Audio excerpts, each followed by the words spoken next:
ಕೇಸ್ನಲ್ಲಿ ನಟ ದರ್ಶನ್ ಅರೆಸ್ಟ್ ವಿಚಾರಕ್ಕೆ ಸಂಬಂಧಪಟ್ಟಂತೆ ನಟ ಕಿಚ್ಚ ಸುದೀಪ್ ಬಳಿಕ ಈಗ hat-trick hero Shivanna first reaction ಅನ್ನು ಕೊಟ್ಟಿದ್ದಾರೆ.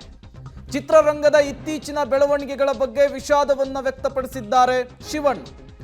ನ್ಯಾಯ ಏನಿದೆಯೋ ಅದಾಗುತ್ತೆ, ಹಣೆ ಬರಹ ಏನೂ ಮಾಡೋದಕ್ಕಾಗಲ್ಲ. ನಾವು ಏನು ಮಾಡ್ತೀವಿ ಅನ್ನೋದರ ಬಗ್ಗೆ ನಮಗೆ ಯೋಚನೆ ಇರಬೇಕು. ರೇಣುಕಾಸ್ವಾಮಿ ಫ್ಯಾಮಿಲಿ ದರ್ಶನ್ ಫ್ಯಾಮಿಲಿಗೆ ನೋವಾಗಿದೆ. ನ್ಯಾಯ ಏನಿದೆಯೋ ನೋಡೋಣ, ಈಗ ಮಾತನಾಡಿ ಪ್ರಯೋಜನ ಇಲ್ಲ ಅಂಥೇಳಿ ನಾಜೂಕಿನ ಹೇಳಿಕೆಯನ್ನು ಕೊಟ್ಟಿದ್ದಾರೆ ಹ್ಯಾಟ್ರಿಕ್ ಹೀರೋ ಶಿವರಾಜ್ ಕುಮಾರ್ ಅವರು.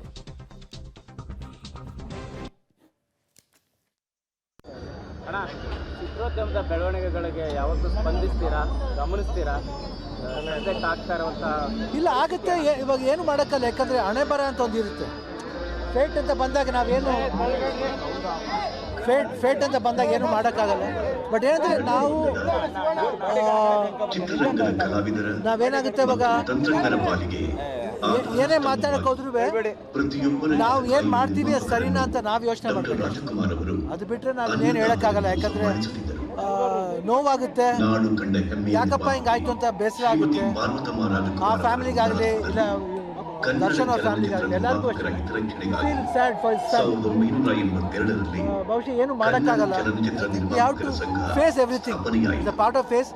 ನೋಡೋಣ. ಅದು ಇವಾಗ ಆಲ್ರೆಡಿ ಅವರು ಇದೇನಂತೀವಿ ಇನ್ವೆಸ್ಟಿಗೇಷನ್ ನಡೆದಾಗಿದೆ. ಏನಾಗಬೇಕು, ನ್ಯಾಯ ಎಲ್ಲಿದೆಯೋ ಅದು ಖಂಡಿತ ಆಗೇ ಆಗುತ್ತೆ ಅಷ್ಟೇ. ಇದ್ರ ಮೇಲೆ ಏನು ಹೇಳೋಕ್ಕೆ ಇಷ್ಟಪಡಲ್ಲ. I think it only thing is fate.